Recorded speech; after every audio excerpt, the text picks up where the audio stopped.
from 1 to 5 bedrooms in size, and we're on the north shore of Cutfoot Sioux Lake, which is a bay on the northeast corner of Big Winnie. Oh, we are a very family-friendly, fabulous location resort, one of the best beaches in the state. Well, we were struggling with another local bank.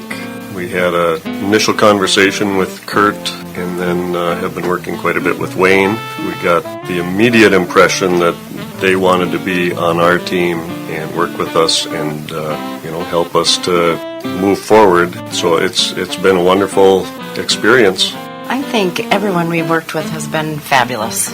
They've been just very supportive and just really easy to work with. I think they're the friendliest bank around. Member FDIC, Equal Housing Lender. That's the Woodland Way. Classic Radio weather. Here's your KOZY weatherology forecast. A winter storm warning continues until 6 p.m. this evening. Highs level off around 20 today under overcast skies with snow likely. Northwesterly winds 8 to 15 miles per hour.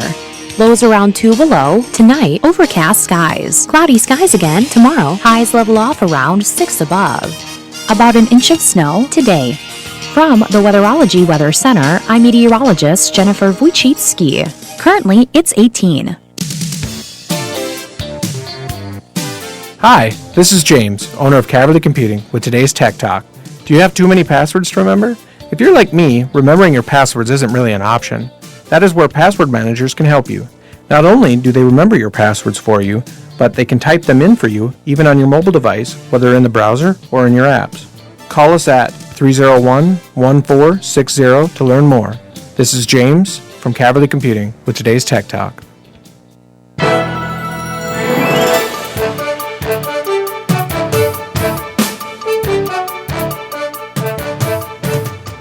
It's time for the sports issue on 1320 KOZY and 93.1 FM.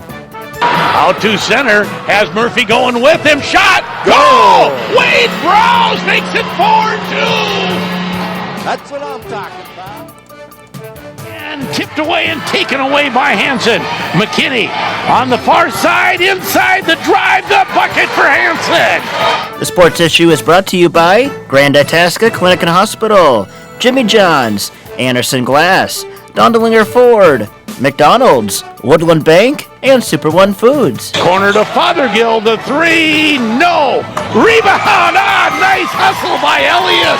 Lays it home and we're tied! Murphy to Holcomb, centering pass, puck in front, shot, rebound, they score! Grand Rapids 3-1! This one will go to McCrane Murphy.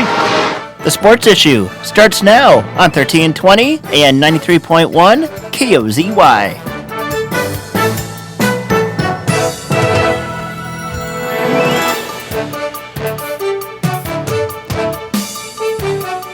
And a very good and very snowy Saturday morning to you and yours. Welcome to the sports issue on KOZY 1320 93.1, live streaming audio and a video link at kozyradio.com. Joe Gigliotti along with Sheldon Willis. Good morning. Good morning. Thanks for giving me a ride to the show this morning. We all need to work together today. Yes, we do. So I was getting ready and I thought, I don't know if I'm going to make it there or not. And you being the good Sheldon Samaritan you are, asked if I needed a ride. And I said, let's be on the safe side. That would be great. Yeah, I don't know if the Aurora would have gotten out of Southeast 6th Avenue today. I don't believe so. No. So very happy that you did that. And yeah, we got at least a good 3 or 4 last night when I left here and at least doubled that overnight. So most folks, some at least, snowed in this morning to enjoy the sports issue here today. And I think this is maybe only the second or third time I've ever worn boots to this program ever. So, yeah, how are you this morning? Hey, I'm doing fine. You know, I got here this morning and our very efficient plowman had already plowed out the parking lot. I think he probably did it last night because it was very, very early this morning. There's maybe half an inch on our parking lot. and I was trying to shovel the huge pile of snow, of course, left by the city plow in front of our driveway. And as I start shoveling, the pleasant young man and the big loader from the Restore came across, pushed it all out. I'm not sure if he's a city employee or working for the Restore, but thumbs up. Thanks for helping out. What a nice fellow. Yes. Absolutely. And by the way, fun fact, Sheldon, I turned 30 today. Oh, holy Should cow. Todd and I sing you a duet, a happy birthday, or should we probably... I don't think you should, no. Okay. I don't know if the audience is ready for that or not, but... The few listeners we have, we don't want to torture. And Todd, by the way, is Todd Plackner. He is a local hockey official, and we were planning on having an officials roundtable this morning. A few understandably couldn't make it, so Todd is going to hold down the fort here. It is an official roundtable now. Yes, so he'll be talking some hockey officiating with us in about 15 minutes. And I told him he's just going to be a co-host. Anything he wants to chip in on, long as he made it here, we're going to use him to... We don't have anyone else helping us out today. Yeah, definitely. He is welcome the whole time, and he can talk wolves, wild, whatever he wants. Family pets, whatever he wants.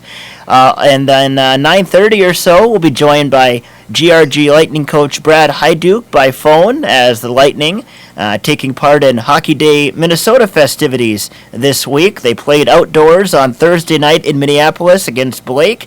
They do fall in that game, but we'll hear all about the experience from Coach Hyduke at about 9:30. I told Coach Hyduke we'll concentrate more on the experience than the result. Yes. So the score was 8-0, but again, more about the experience for the gals and the coaching staff. And here we go, off and running on the sports issue. We'll talk Wild and Wolves coming up as well. Not a whole lot for local results last night, at least on the hockey side. Seems like more basketball scores last night. Well, a lot of stuff was canceled all across the area, all across the state, because this was one of those storms that came in from the south. So even Grand Rapids Greenway Lightning, I'm sure they're staying somewhere in North Minneapolis. After playing in Hockey Day in Minnesota yesterday, their game with Andover was canceled last night, even though they probably had 10 miles to get there. But I assume Andover canceled school, so it takes out the game. Right. And Grand Rapids hockey today postponed against Bemidji. They'll play that game on February 4th. That is a Tuesday. Yeah, and I'll be honest, that one, and I'm not second-guessing any school officials, that one did surprise me just a little bit. Bemidji's fairly close, and, by this afternoon, well, we made it in today. The roads aren't completely impassable, and they'll get better as the day goes along. But discretion, the better part of valor. They'll take it on the 4th, and thankfully, we have no other game broadcast on the 4th, so we'll be good to go. Glad to hear it. Rapids and Bemidji will play on February 4th. Boys hockey from last night, a couple of scores from way up north, where perhaps the snow hadn't reached quite yet. International Falls hosted Duluth-Denfeld. Denfeld with a 7-2 win. And Red Lake Falls defeats Ely 10-4, your final there. And other than that, a lot of 0-0s on the scoreboard last night. That's what I saw. And about 3 years ago, I think 2017 was the last year Grand Rapids played Duluth-Denfeld. They dropped them from the schedule after whatever it was, a 12-0 or 14-0 win at the end of 2016-2017. That'd probably be a good game this year. Denfeld's program's been rebuilt. I don't know, Todd, have you reffed any of their games? Have you seen them? I have. I had earlier this season, I had Denfeld at Virginia, and that first line that they have those, I think it's the young McClure boys or the brothers, and they have a lot of skill, and they got some firecrackers there, and they really give it to you. So definitely a highly skilled team, and actually it'll make it for a good 7A sectional playoff, no doubt about it. Well, and I always cheer whenever another northern team comes up with a quality team. The more quality hockey is played up here, the better. That's right, and you get that parity too, and and obviously people would like to see Hermantown defeated in the section finals as usual, right? And that's just the way it works. And they obviously have a good chance. Greenway has a good chance. Eveleth has a good chance, so it'll be a fun 7A playoff this year.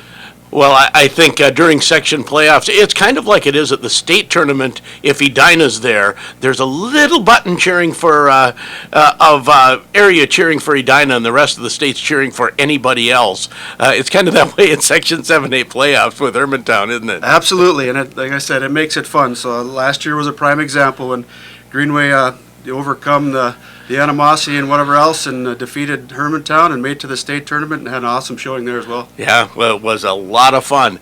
Anyways, we'll just jump in and elaborate when we feel like it here, Joe. That's A-okay. So girls hockey scores. Very few, like the boys. I see one final listed on the Minnesota scores page. War Road 2-0 over Rochester Lord. Everything else listed as 0-0. So, there you go. There's some area hockey scores. And a lot of cancellations today. You mentioned the hockey game being canceled. Grand Rapids basketball also canceled. Grand Rapids wrestling also canceled. At this point, the Lightning at Tartan Senior is on. Deer River canceled their basketball tournament. Let's see, Nashwauk-Keewatin, they're playing at the Target Center. As far as we know, that is still on versus McGregor.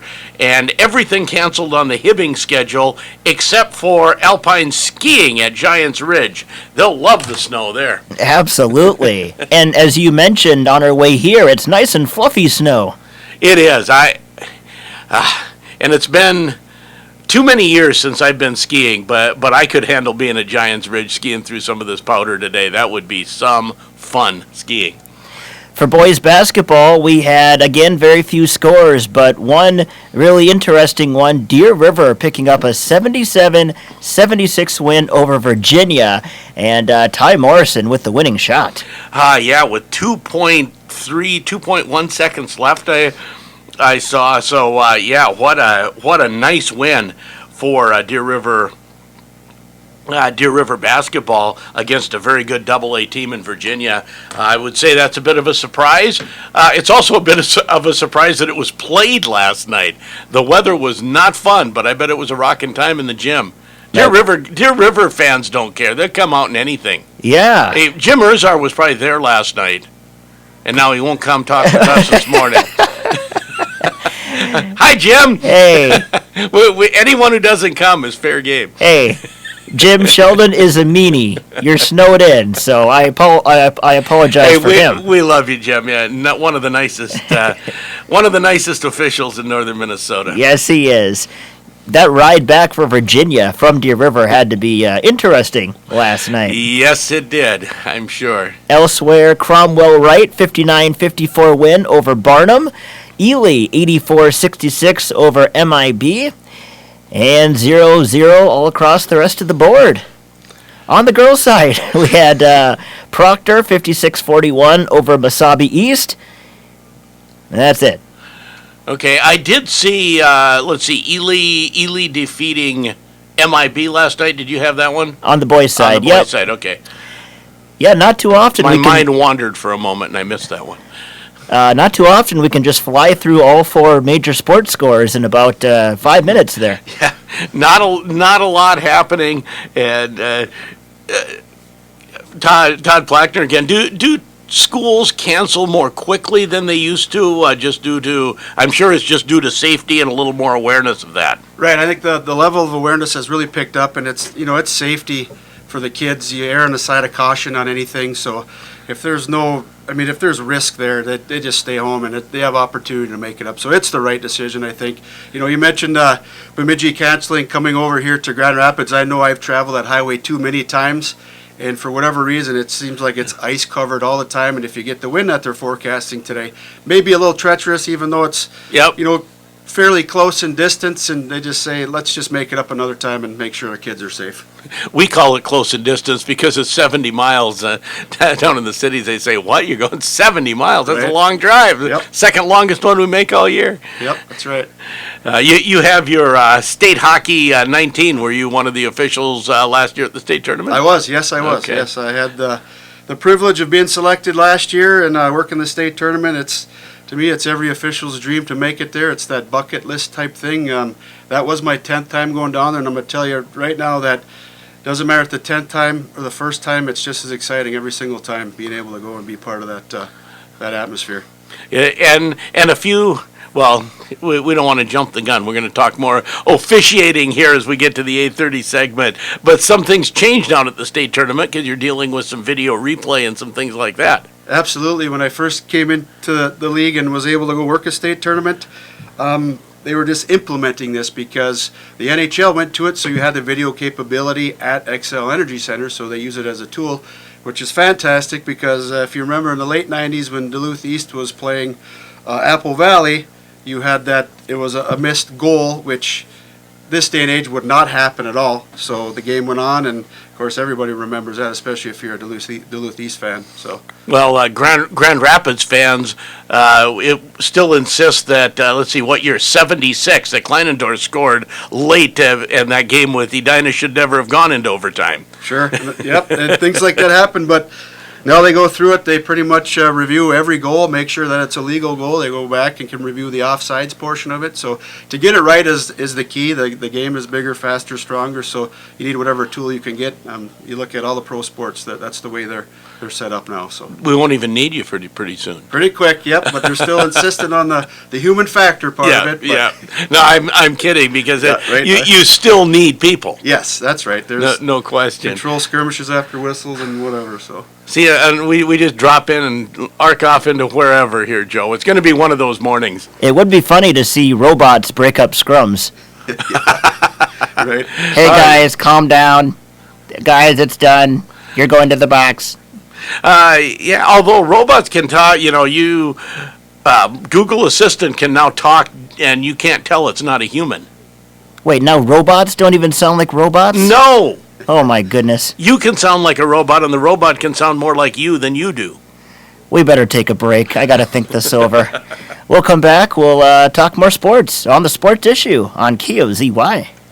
You don't want to work just any place, and you don't want to work just any time. Maybe it's breakfast, maybe it's lunch, maybe it's late nights, maybe it's weekends. Whatever it is, you want to be challenged and have fun. We think we can fit in. McDonald's can help give you the tools to learn, grow, and be what you want to be. They're hiring crew and maintenance positions in Grand Rapids, Hibbing, and Chisholm. McDonald's, your next best job is waiting. Ba-da-dun-dun-dun. I'm loving it.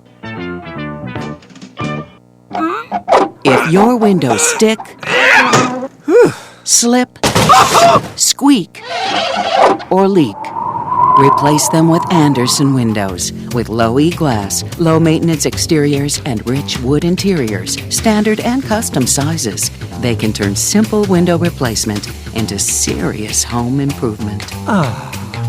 Stop and see Derek, your Andersen window specialist at Andersen Glass, Grand Rapids. We're back! Hey, Max and Rod here with Dollar Ford, and here's the deal. You know we have the cheapest tires in town, but it doesn't stop there. We have a whole team focused on tires. Rod, what are those guys doing back there? It's simple, Max. We perform alignments, we check tire pressures, we even rotate them free for life. You heard it right. Not only do we have the cheapest tires in town, but we'll also maximize the life of those tires down a quick lane at Dollar Ford in Rapids. When you think of Super One Foods, what comes to mind? Hi, this is Nate, manager of Super One South, where we are proud of many things that our store has to offer. Our produce department has the freshest product around, including local and organic items. Our extensive full-service meat department literally has something for everyone, like fresh fish, full-service butcher department, and top-of-the-line daily fresh-cut meats. Have you shopped our floral department? We have plants, beautiful floral bouquets, cards, decorations, and balloons. Super One Foods, proud to be a part of your community.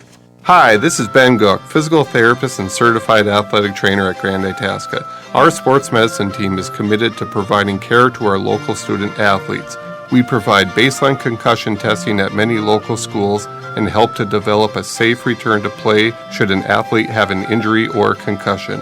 The Grand Itasca Sports Medicine Team is your first call for sports injury care. We'll get you back to the game as soon and as safely as possible. Grand Itasca, part of Fairview Health Services.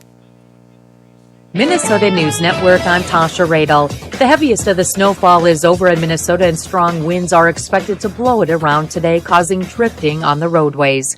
MnDOT has lifted the no travel advisories for west central Minnesota, but some areas remain under a blizzard warning. More than 175 airmen from the 934th Airlift Wing, along with 4 C-130 aircraft, are scheduled to return to Minnesota tomorrow following a 4-month deployment to Southwest Asia. Senator Amy Klobuchar is campaigning in the Hawkeye State this weekend with just over 2 weeks until the February 3rd Iowa caucuses. And the Minnesota State Fair will discuss adding metal detectors at gates during a meeting this weekend. The Board of Managers has a proposal in its budget to use fair time metal detectors at the fairgrounds entrances. State Fair officials say they have looked at adding metal detectors for a while now, as they believe this is the next step in maintaining a safe and secure environment. This is MNN. I wasn't prepared to be a caregiver to Mom. I had no idea how hard it would be and what I would need to know. Things I never thought of, like how to improve her mood and ways for me to stay positive. Luckily, I found the Caregiving Resource Center from AARP. It had articles about the basics, but also information about the hurdles I was facing. Caregiving Resource Center at aarp.org/caregiving. Articles, tips, and tools to help you both care for your loved one and care for yourself. Brought to you by AARP and the Ad Council. Are you thinking about buying medicine online? A search for online pharmacies yields more than 20 million results. But which ones can you trust? Medicines bought from unlicensed online pharmacies can be dangerous. You may get a fake drug, your condition may get worse, or you may experience a bad reaction. Don't put your health at risk. To learn how to find an online pharmacy that's safe and legal, visit fda.gov/BeSafeRx. A message from the U.S. Food and Drug Administration. Radio weather. Here's your KOZY weatherology forecast. A winter storm warning continues until 6 p.m. this evening. Highs level off around 20 today under overcast skies with snow likely. Northwesterly winds 8 to 15 miles per hour. Lows around 2 below. Tonight, overcast skies. Cloudy skies again tomorrow. Highs level off around 6 above. About an inch of snow today. From the Weatherology Weather Center, I'm meteorologist Jennifer Wojcicki. Currently, it's 18.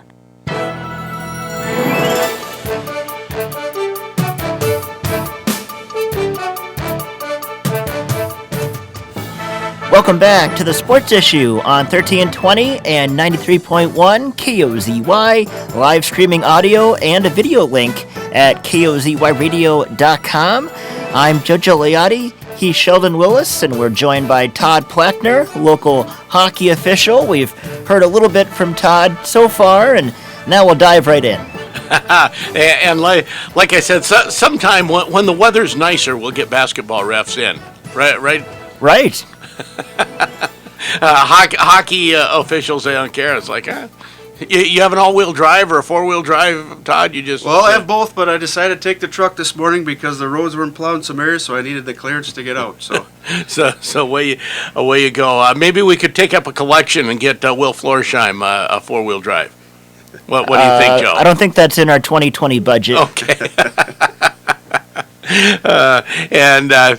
But travel is tough out there. Trust me, and I'm poking fun at those who said they would come and then said, "Nah, the roads are too bad." I totally get it. Yeah, we're happy to have you here, Todd Plackner, a hockey official here in the area, and I did get a text from Ann Campbell as well, and with forecasts of 35-mile-an-hour winds, and just like you said, Highway 2 is never a picnic between here and Bemidji, heading through the national forest between here and there. So the bus driver said, "Nah, I'd rather not," and the school officials said that's probably a good choice.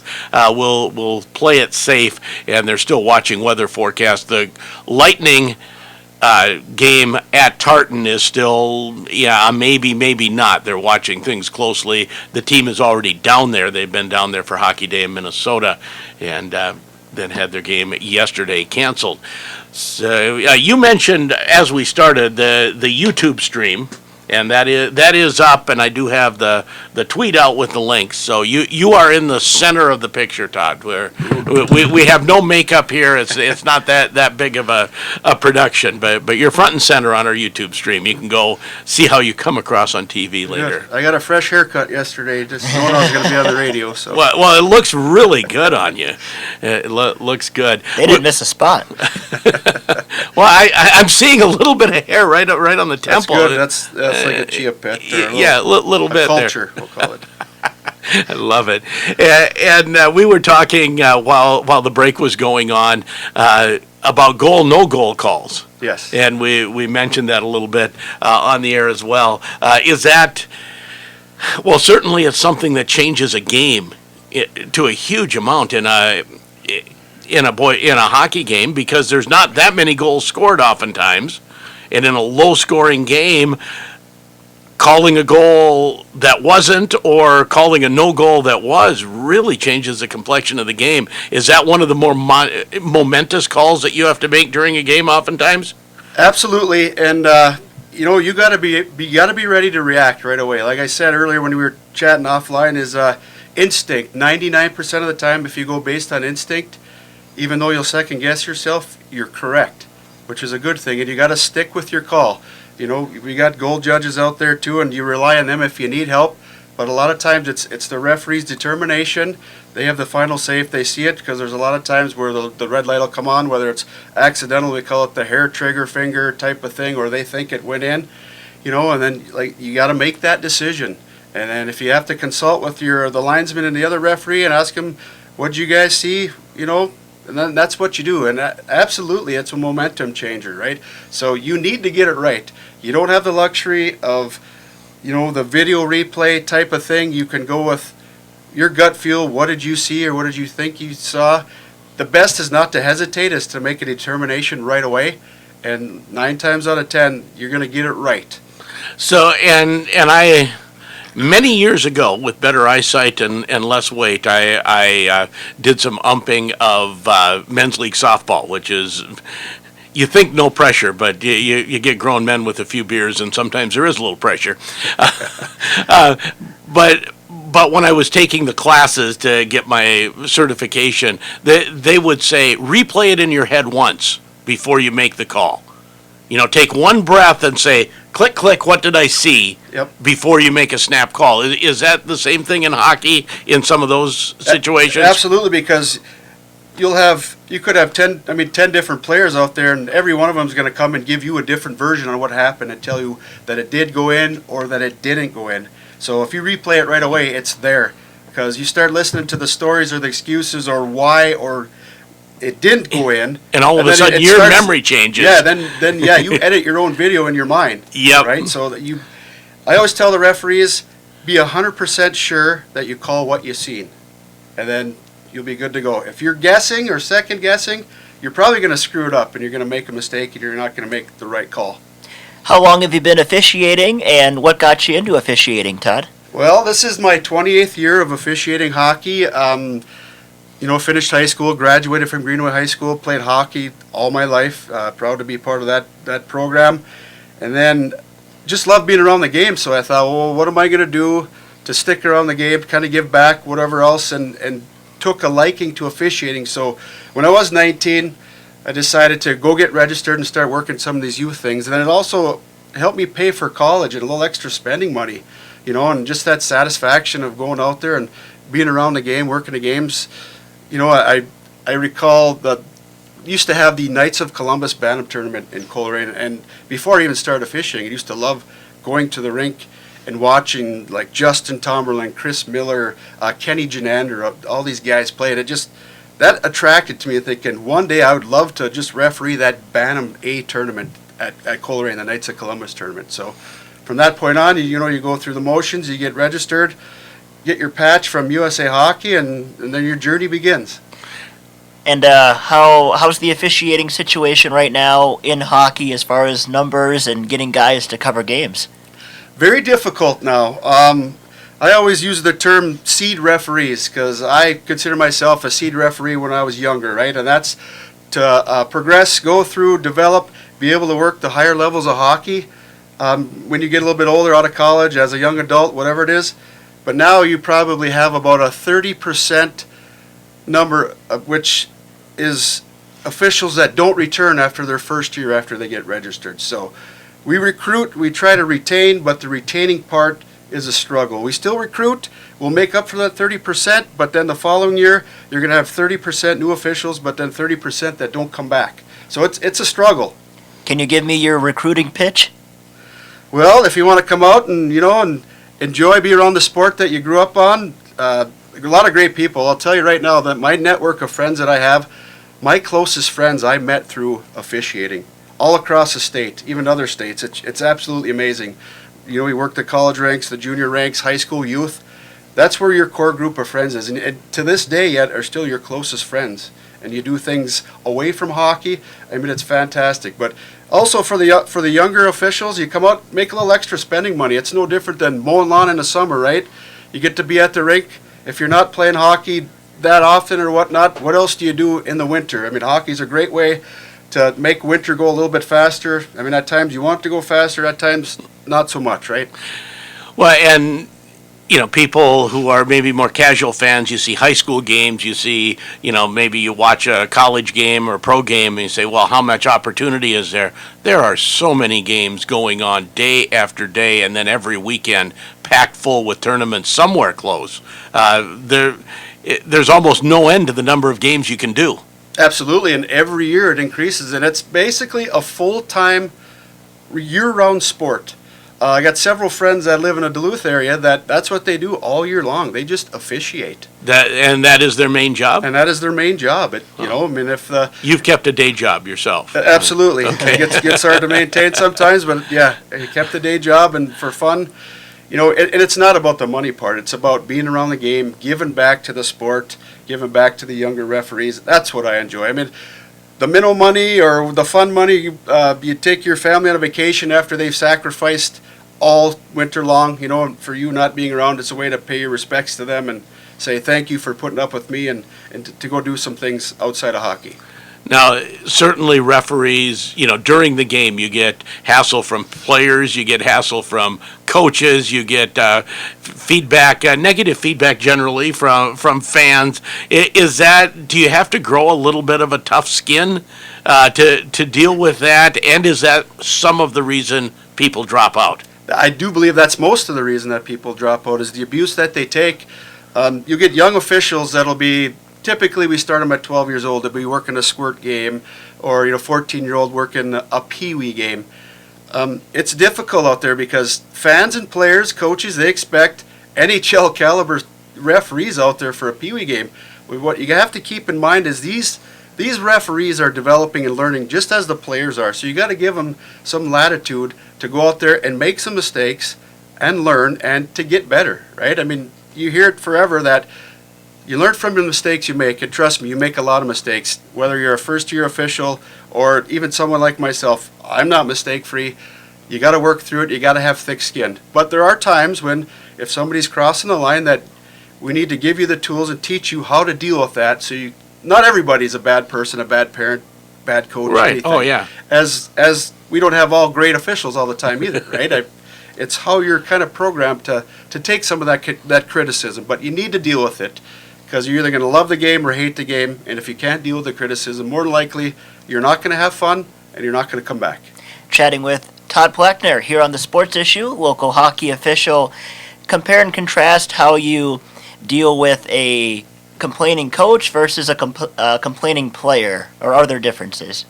There are differences, but you still want to approach it the same. As obviously, respect is the very first thing, and don't go out there like you're the sheriff in town and that what you say is a final word all the time. Just like a good marriage, communication is key all the time, right? If you talk to them and not at them, it's way better. Just say, hey, what's your concern? There's one of the supervisor of officials from the Canadian Junior League that we work, Brian Graham, fantastic. Learned so much from him, is communicate, go talk to him. If you notice a player that's maybe riding a fence a little bit on a penalty, say, hey, 12, listen, you're getting a little careless with your stick. Just be careful, all right, or I'm going to have to call a penalty on you. Instead of maybe waiting and then, hey, you got your stick too high. I got to call a penalty on you. be a little proactive if you can, but be savvy, be political, be respectful. Same thing with a coach. You know, you got to go over there with kid gloves. You got to talk to them, kind of address their concern, you know, and work through it and give your version. And if you, as an official, made a mistake, by all means, just say, listen, I'm sorry I made a mistake. Because if you try to defend something that's obvious and it is a mistake, your credibility is gone and you're probably going to have a tough challenge in front of you. So you're not against or you're in favor of only say, you know, I messed that one up, but that's over now. I'll try. We'll do better as the game goes on here. Yeah, you'd assure them, so listen, I made a mistake. It won't happen again. And most of the time, the coach is speechless. He may be a little frustrated because, like I say, that expectation is perfection from us, which we still have the human factor involved.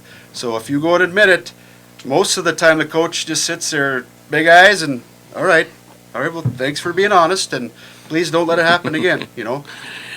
So what is the toughest call in hockey? We've talked about the goal, no goal calls, which are momentous, but there's a lot of games when you won't have a tough call on that score, you know, on a goal call. What's the toughest normal call in a hockey game?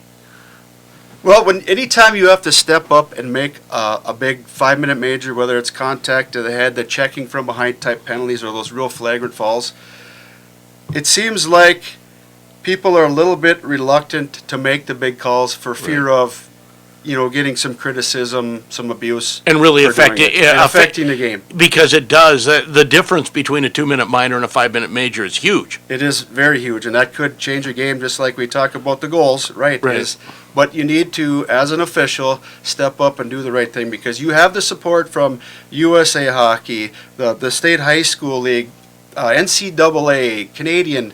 You know, it's about safety of the players.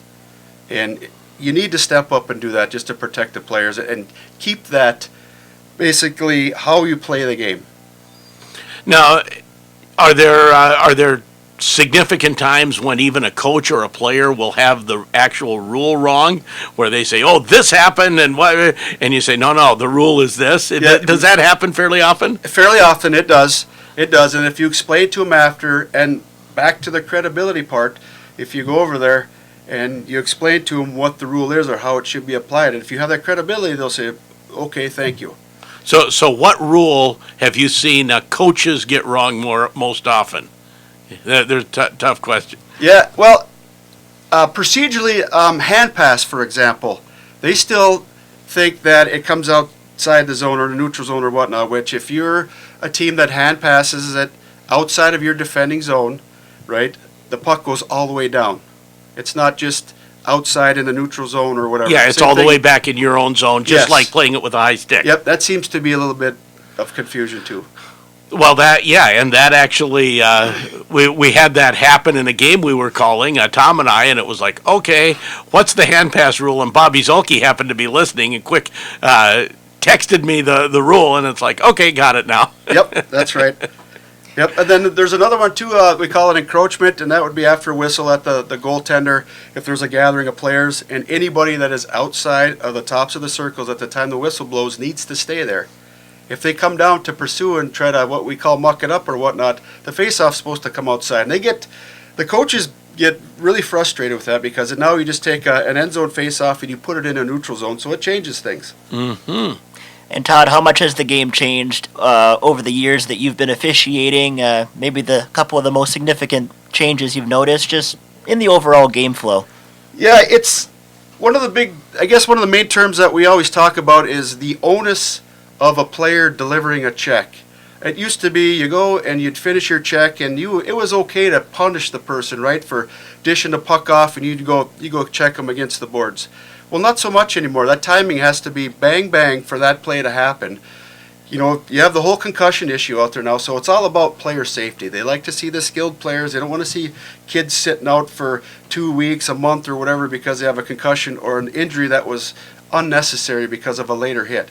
So the hooking, the holding type things, you know, they've really dialed in saying if you're going to obstruct a player and whatnot, you're going to impede them, let's make sure that we call it, because we want to see skill, we want to see goals. You know, Sheldon, you commented earlier that there's not a lot of goals scored in a lot of games, right? But people come there to watch, to see skilled players, and they want to see goals. And there's, sometimes a limited amount you can do on that. I know at the Duluth East game, sometimes there were, I think, 10 players between the blue lines at the same time, and it was like, there's not going to be many goals this way. Right, not a lot got to the net that game, that's for sure. And then other games like the Hermantown game I was at, where it's wide open and teams going up and down, you say, that was fun hockey to watch. That's what the fans want to see. Absolutely, and we as officials love to see that too. We like to see good flow. When we have the pregame with the captains in the high school games, we always say, keep your feet moving, keep your sticks down, you'll have good flow. That's what you want, and that's what we want. Now, how much work do you do to stay in shape off the ice, or is just skating during games enough to keep you going? For myself, I go to the Y, shovel snow like this morning, do different things. I still attempt to play softball in the summer to keep the joints moving and everything else, and just stay active. It's key. The first games in the fall, winter, and whatnot, you got to get your legs back, you got to get your lungs back. But the first 2 weeks, and then pretty quick, it's just like getting back on a bicycle. Things are good. You really need to stay in shape the best that you can, because positioning is huge. Yep. It is huge. If you're in the right position, the chances are you're going to get the call right, whether it's a goal, calling a penalty, offsides. I mean, offsides and icings are probably more critical, because there's more opportunity there during a game than maybe a non-call or a questionable marginal call and a penalty. You mentioned concussions a little bit ago. How much onus is on the officials to help out the coaches and the players notice concussion symptoms? Well, if you stick with the standard of play that's been established at all levels of hockey and go out there and officiate accordingly, it's all about player safety, like we mentioned. So if you approach it that way and referee within the standard, that helps right there. But there still is a lot of onus on a player. They know there's this continuous education all the time on how to check properly, that type of thing, keep your hands down, whatnot. Also, the coaches too, they have some skin in this game too as well, right? They got to go out there and teach these kids how to properly check in a checking classification, and to follow up. If you notice one of your players is getting a little on the edge or whatnot, talk to him. Just say, be careful, right? You don't want to hurt that player. I mean, everybody's programmed a little different. Right. It's a competitive, physical game, so you run on emotion sometimes. That happens. So. And as far as, you're not the EMT, you're not the trainer, but have you ever alerted a coach and say, hey, this guy just got hit, I'm worried about him. Check this kid out before you put him back on? Absolutely. You could be right next to it, or just you see how it played out, how the player was hit, how he responded or reacted, if he did it all or she did it all right. from a hit, and you notify the coach or the EMT right away. Hey, it seemed like he might have been out for a couple seconds there. He didn't respond to anything verbal. We are not EMTs. We do not touch the players. We rely on the professionals to take care of that. Every level of hockey, every league, we go through, it's been in legislation for several years now that we go through concussion training and be updated all the time. So that's part of our yearly training, that we go through videos and take little quizzes at the end to make sure that we recognize when there could be a potential concussion there to protect the player as well. And then your job is not to obviously treat it, but to notify either trainer, EMT, or coach. Yep, notify. Anytime there's a potential for concussion, you look for signs that a concussion is present, and let the EMT or the coaches notify. USA Hockey and Minnesota Hockey is, you go to the coach and tell them. And then once you pass it on, it's on the coach's shoulders to follow up and get them approved to come back to the game by a certified health provider. Visiting with official Todd Plackner here on The Sports Issue. Is there a memorable game or two that springs to mind that you've been an official for? Well, I know, being a younger official, any Grand Rapids Greenway game as a linesman, I never get put in a position to referee, but when I was younger, was able to be a linesman in those games, and the energy was absolutely amazing. Several years back, had a AA semifinal at the XL Energy Center where there was 19,300 some people there. It was absolutely amazing, just the energy, the electricity there, being part of that, a close game, those things in the back of your mind. And then also the Hockey Day in Minnesota, when we had it out on Pekegama Lake, was absolutely awesome. Is it kind of odd with all that excitement in some of these games, and even if you do a great job, maybe your main job is to not get noticed? Is that kind of strange? That is the greatest compliment an official could get ever in a lifetime. And you go and you have some conversation with somebody after a game, and they, talking, oh, what'd you do tonight? Well, I was at the hockey game. Oh, how'd that go? Good. And then realizing I'm talking to a parent or a fan, and I was officiating that game. They had no idea who the officials were. Greatest compliment in the world. So yeah, your job is not like the player to be noticed, but to not be noticed. I love that. I was fairly good friends up in I Falls years ago with Bill Mason, Mike Riley, who refereed a lot of games, a lot of WCHA games as well. But I remember so vividly they called a penalty shot in the 1995 AA final. Is that one of the toughest? I don't know the right way to put it. It's just a ballsy call, right? To make that call in such a big game. Absolutely. You don't want to not call something for fear of changing the game, Right. but you got to look at it. You still have to restore that lost scoring opportunity and give it what it deserves to make sure that you get the call right. And that is nerves of steel, we call that. You need nerves of steel all the time. Yeah, because I know I had a lengthy conversation with Bill Mason a couple months after that game, and he's like, hey, it was there. We got together and said, if you're ever going to call a penalty shot, this is it. You got to do it. Yep. Shouldn't matter what game, when, why, where, anything. You just make the call. Do you have a set schedule at the start of the season, and does that change as the season goes along? It does for youth. It's maybe a week or two in advance. The Junior League, the Canadian Junior League, which there's a team in Thief River Falls. There's one in Spooner, Wisconsin. There was one in Hoyt Lakes. They're off for the year, but should be back next year. Hopefully, they just had some ownership issues. But youth is probably 1 to 2 weeks in advance to the assignment. High school, we put a schedule out early November. And then the SIJHL, the Canadian League, is a month to 2 weeks ahead of time too. With the shortage of officials, it gets difficult. You try to fill all these games, you're traveling, whatever else. You get days like today where you have weather implications, the flu goes around, people get injured, you got work obligations, so it is difficult. So it's almost week to week really, where you communicate through the schedulers and try to cover it the best that you can. About how many games a week do you do on average? Now this time of year, you get in the grind, it's at least 3. You got the Tuesday, Thursday, Friday, Saturday potential, which back in the day you play Tuesday once in a while, and typically it was a Friday, Saturday, but now you throw a Thursday in there, an occasional Monday, type of thing. So there's a lot more days that there's hockey. And age-wise, like what are some of the older officials? How long can you realistically officiate hockey? Because it's fairly physical. You got to be in good shape. It is. You need to stay with it. I know a good friend, Emo Makinen, now he's 65 years old. He finally is not on the ice this year. Just he says it's time to step away, and I get that. And there's other people that might hit 70, but it's a fast game and never gets any slower. So now he's out there mentoring young officials. I mean, he's at the rink probably more now than he was when he was a referee. So it's great that he's out there and he's mentoring these young officials and make sure they're doing the right thing. So it's like myself, I'm 46 years old now, and you need to stay in shape. And as long as you're going out there and having fun, that's one of the main things. And then if you're doing the job that's expected and you're satisfied with that and games are good, then you keep rolling. So you got another 20 years. Well, I don't know about 20. We'll see. I'm still having fun, so there's still hope. Is there another sport that you'd like to try to officiate? I thought about it before, but probably a little guilt with spending all the time on the ice in the winter and away from the family. I always thought about football. I love football. It would have been great to officiate football.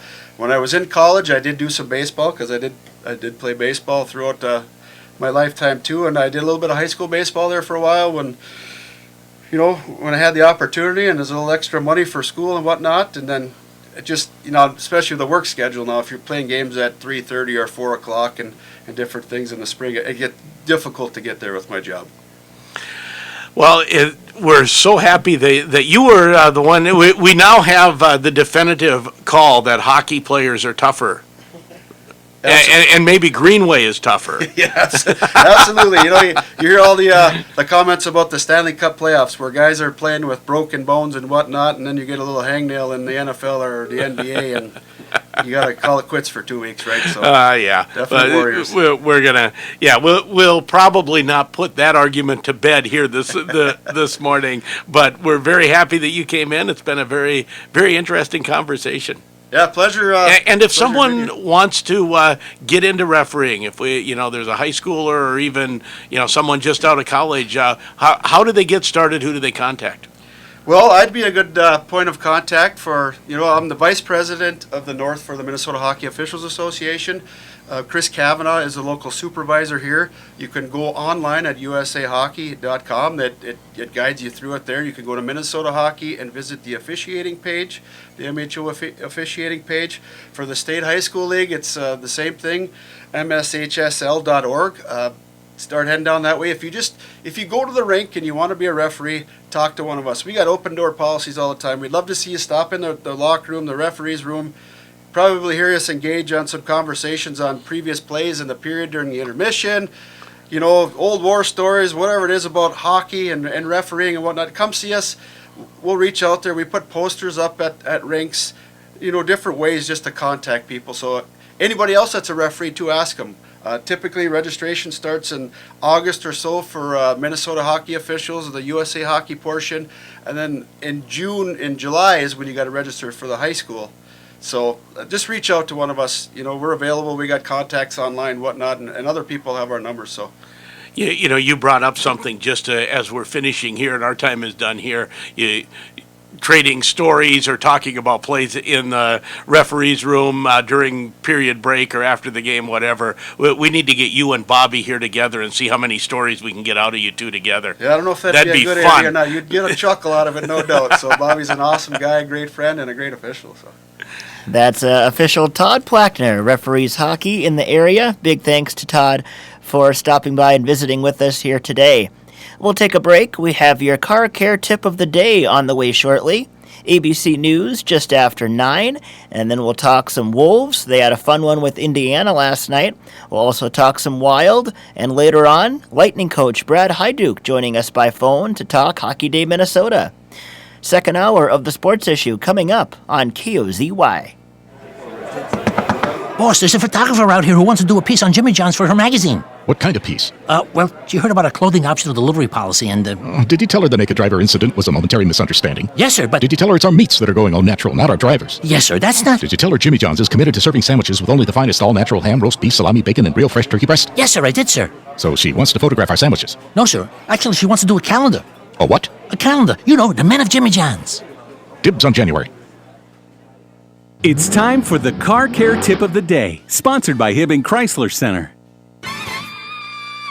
Hibbing Chrysler Center is kicking off the new year with their Wheel of a Deal event. Right now at Hibbing Chrysler Center, with the purchase of any certified pre-owned or new vehicle in stock, you get to spin the wheel for prizes like eBay certificates, remote starts, and more. Hibbing Chrysler Center has over 40 certified pre-owned vehicles in stock, and their prices won't be beat. Get 2018 Grand Caravans starting as low as $13,999. And yes, every Ram truck and Jeep in stock are on sale and qualify for the Spin of the Wheel event. Hibbing Chrysler Center has 2018 Ram 1500s starting at only $18,999. New year, new for you vehicle. Hurry to Hibbing Chrysler Center, the Northland's exclusive certified pre-owned headquarters. Right on the Beltline, right on the corner, and right on the price. Everybody gets a great deal. Everybody gets a great deal. This is Tim Edwards with today's Car Care Tip. Add up the hours you spend in your car. That's a lot, isn't it? During that time, you're actually living in that interior, and that means smudges on the windows, scratches in the dash, food in the seat crevices accumulate and leave you wondering what happened to that beautiful car you had. Luckily, it's not that difficult to keep your car from looking a little too lived in. Get something to stuff your trash in. Just a plastic bag or container you don't use around the house, toss it in the car. Every now and then, take it out and relish the fact you haven't spent an hour cleaning up the car.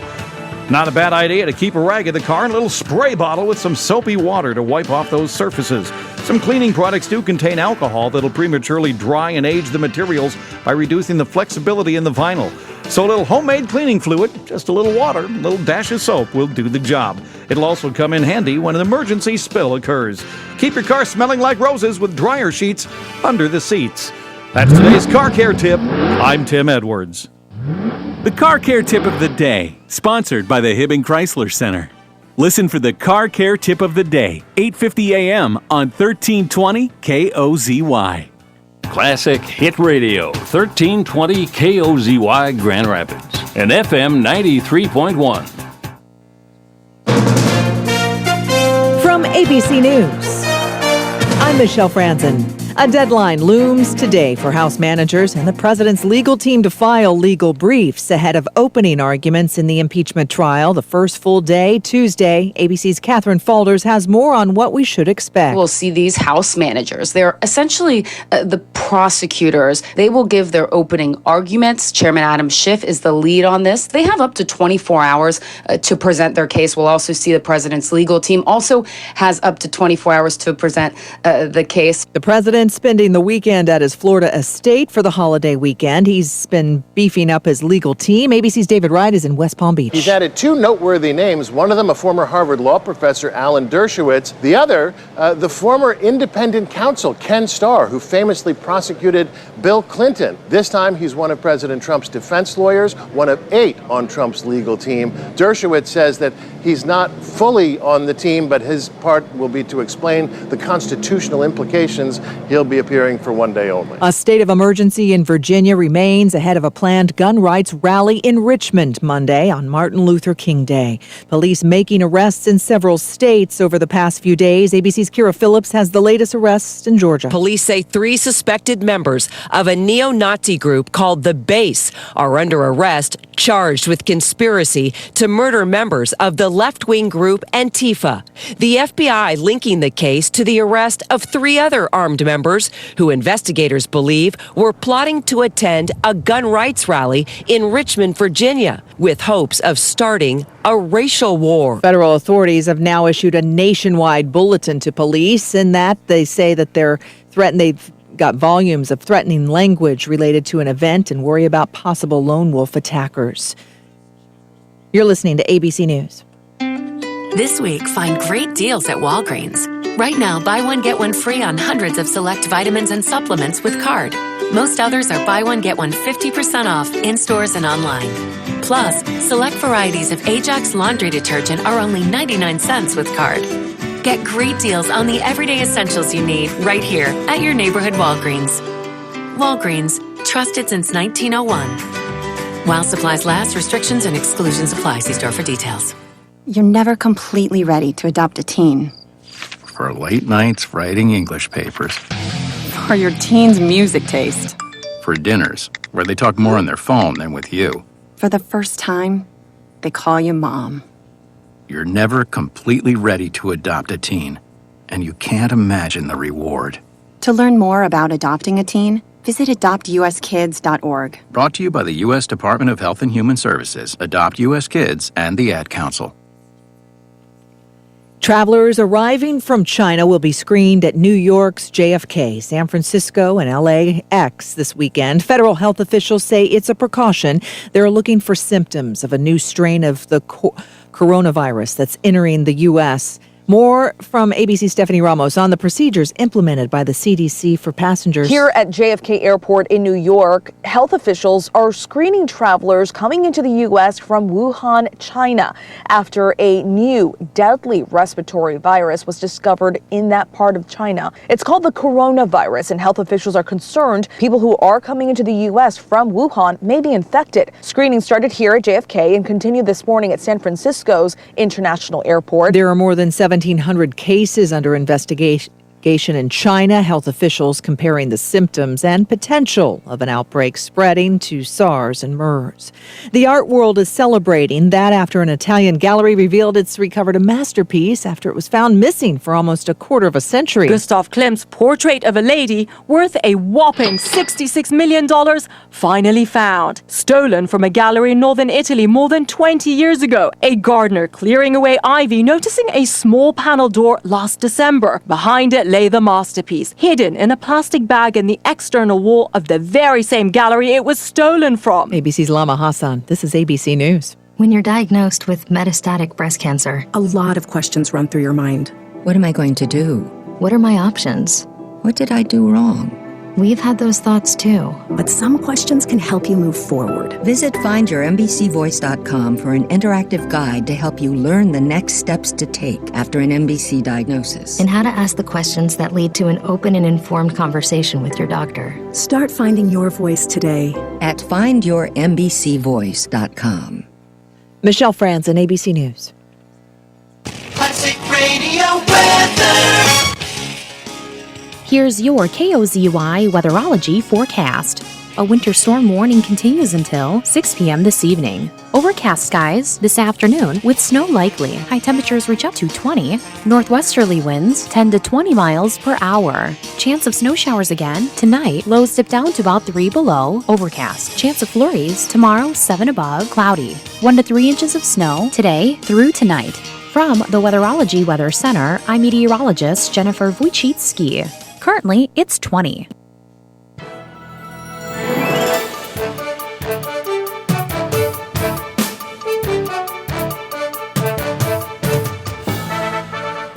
Welcome back to the Sports Issue on KOZY 1320 and 93.1. Live streaming, audio, and a video link at kozyradio.com, or you can find our YouTube link. Go to Twitter at Sheldon KOZY. And Joe Gigliotti, Sheldon Willis, back with you. And we still have Todd Plackner here with us as well. He can talk about anything he wants. He's a knowledgeable man. Absolutely, yep. Wolves, Wild. We can even give dating advice or anything you want. Yeah. All right, Todd, what's your dating advice? Well, I got a teenage daughter, so I'm not giving any dating advice at all. Fair enough. Right on. So, Minnesota Timberwolves had a fun game last night against the Indiana Pacers. This is the second of a back-to-back with Indiana. Wolves falling at home. Last night, they were in Indiana, and the Wolves do fall in this game here, 116-114. And some first quarter action here as Indiana on the board. Mr. Sabonis with a bucket. Lamb sets up Sabonis inside against Towns this time. Got the arm hooked around Towns. He'll float it up with the left hand. It drops in off the window. And a foul called as well. 3-point opportunity for Domantas Sabonis. Later on, Andrew Wiggins helping the Wolves' cause. It's Wiggins on the attack. Good spin move. Got by Turner. Lay in good. He drew the foul.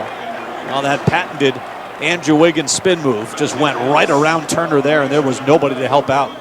Indiana led 32-26 after the first quarter. We go to the second, and Wiggins putting the Wolves up by 2. Timberwolves come back at the offensive end in the Icon Blues. Wiggins thought about a quick trigger 3 up top, but he was well beyond the arc. Now Wiggins still with it on the right side, working against McDermott. One-on-one play here into the paint, off the wrong foot, up with the right hand. He scored it. Andrew Wiggins back-to-back buckets, and the Timberwolves take a 2-point lead. But Indiana led 67-61 at halftime. Back in the lineup last night, Karl Anthony Towns. Towns with it up top, rumbles down the lane. Got stripped by Turner. The ball's loose. Towns gets it back, lays it up and in traffic. 2 more for Karl Anthony Towns. 23 points, 9 of 18 shooting. 86-85, second lead of the game for the Wolves. And Towns missing 15 games with an injury. He was back last night. In the fourth quarter, well, I should mention, 99-93, Indiana after 3. We go to the fourth, and the Pacers starting to pull away a little bit. They go up by 11. Holiday drives, floater up and in off the window. Timeout, Ryan Saunders. Separation, that's what the Pacers have right now, 107-96. An 11-point advantage. It matches their largest of the game. And fourth quarter action here still. Minnesota getting back into it, cutting the lead to 2. Timberwolves will inbound in the front court, trailing by 2, 116-114. Inbound to Napier at midcourt to the right side of Wiggins. Andrew has it against Miles Turner. Steps back beyond the arc, now drives the baseline. He'll rise up, hang, kick out Napier. He'll launch a left angle 3. It's short. Covington read it perfectly, had it. He got stripped. Now the ball's loose on the floor. Jump ball with 4.1 seconds left. And that 116-114 was your final. Indiana with the win. Now Indiana will inbound in midcourt, up by 2, 1.1 left. Off the inbound, they throw it to off Covington's back. Justin Holiday has got it, and that's going to do it.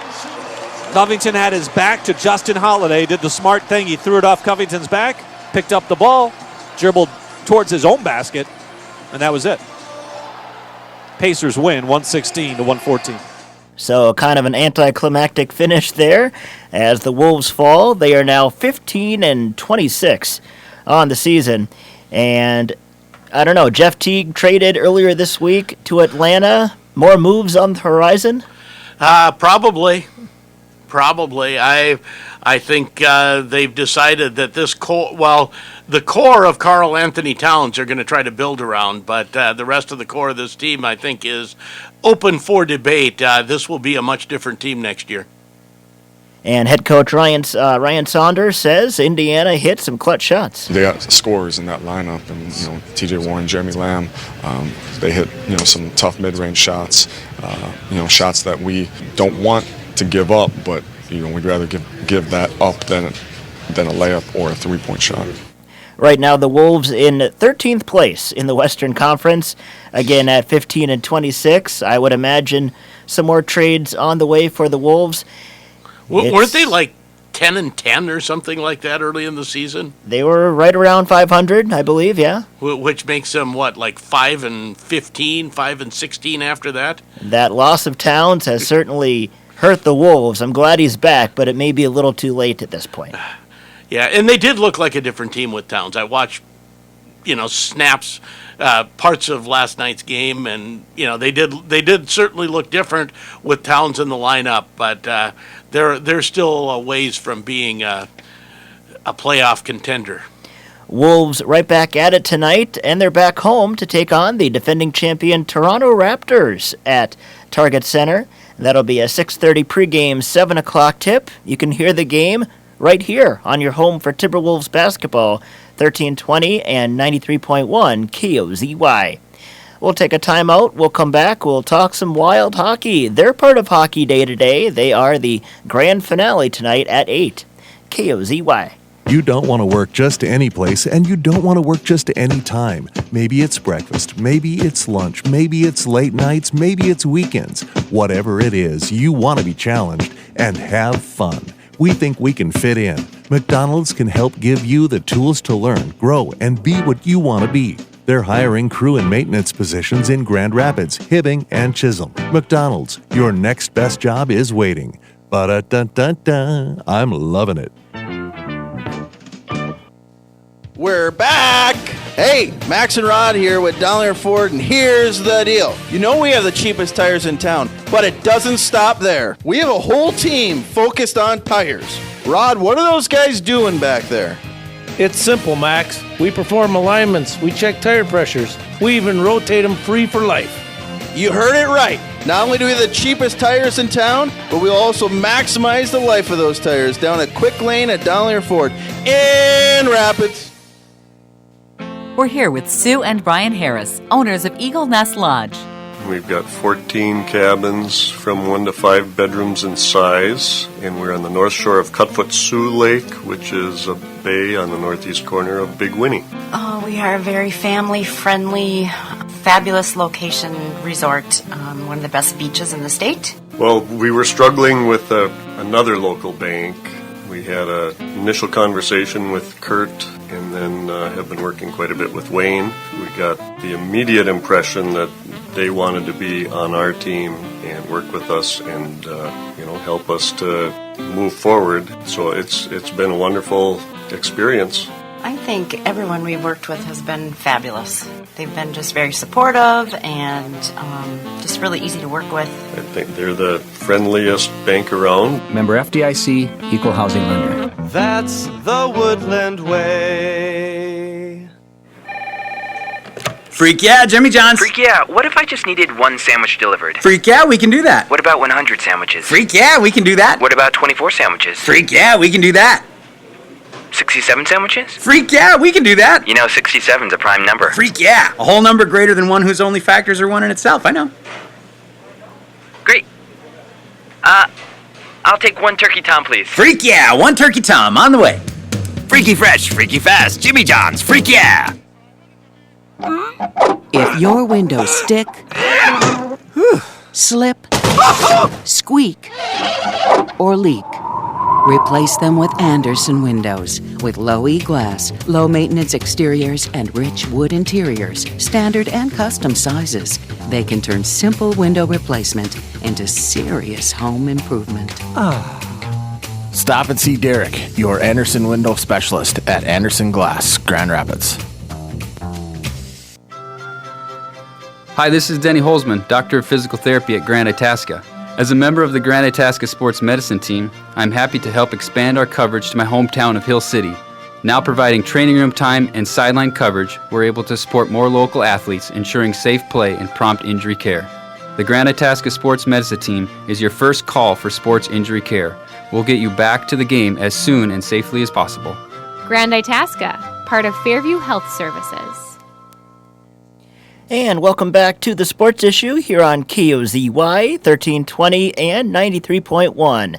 Joe Gigliotti along with Sheldon Willis. A reminder, with the snowfall, a lot of activities canceled today, including Grand Rapids hockey, which we were planning to air on J105 The Thunder. That game postponed until February 4th. And getting a quick check on our forecast, what would your snow estimate be, Sheldon? Right now, I'd say we have 8 inches. I'd say it's dragging the bottom of my SUV. I know when I go places it's not plowed. We could have another 1 to 3 yet today. Temperature falling to the single digits by about dinner time. For tomorrow, for tonight, maybe some lingering snow and a low near 3 below. For Sunday, chance of flurries, high of 7. Monday, MLK Day, sunshine and a high near 10, and then closer to 20 on Tuesday. And how about this? Low 30s possible by the end of the week. Right now, sitting at 20 and cloudy. Why that sigh?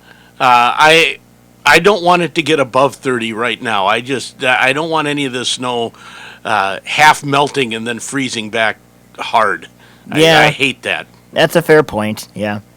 Hey, it is Hockey Day Minnesota. Festivities have been going on really since Thursday. Minnesota Wild will be part of it. They play Dallas. Little later start tonight, 8 o'clock face-off.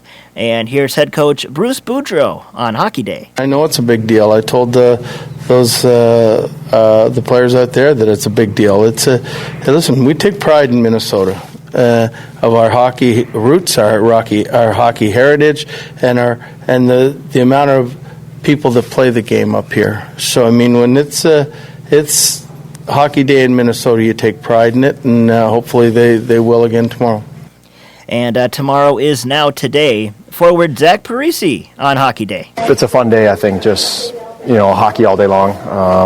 For people that are from here, it's fun to be a part of it. And for the fans, and it's fun to watch all the games or the high school games on TV, and you get to watch Derby out there tonight and Carts and see those guys. It's a fun couple days. Again, Wild and the Stars late tonight. Other games going on today in Minneapolis as part of Hockey Day. You have 9:30, just underway, coverage beginning on FSN North. 9:30 face-off for Warroad against Minneapolis on the boys' side. And then Blaine will take on Blake in another boys' game. That'll be at 1 o'clock. UMD and St. Cloud State playing in St. Cloud. That'll be indoors. And then Ohio State versus the University of Minnesota.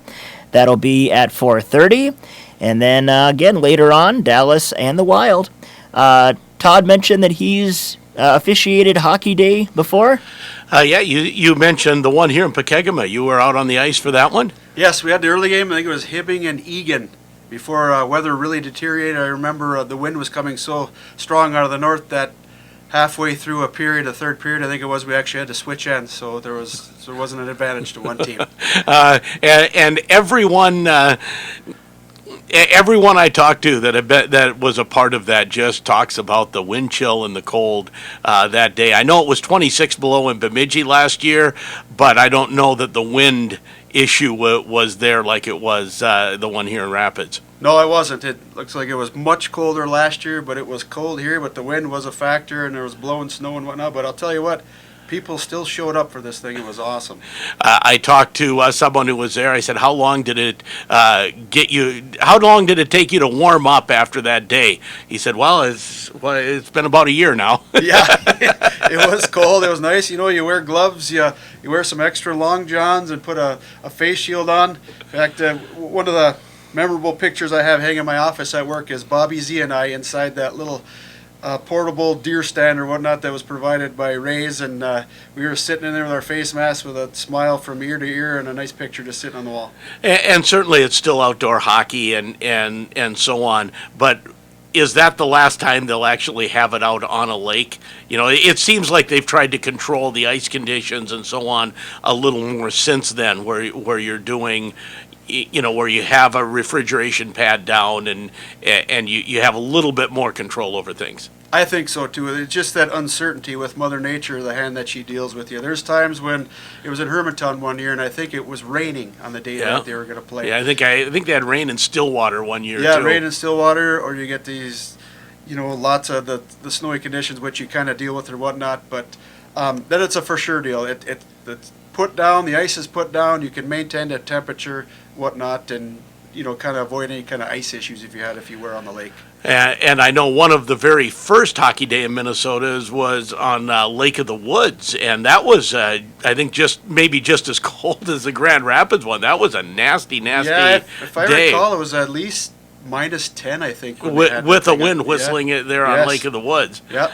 Not a lot of people hear about that one because the success of the Hockey Day in Minnesota now has really taken off. So yeah, and that was either the first or the second one, I know. First one, I think. Yeah. Yep. Of course, being up north, we heard about that. Right, But, yep. But no one in Minneapolis cared yet. No, definitely promoted at a totally different level now, no doubt about it.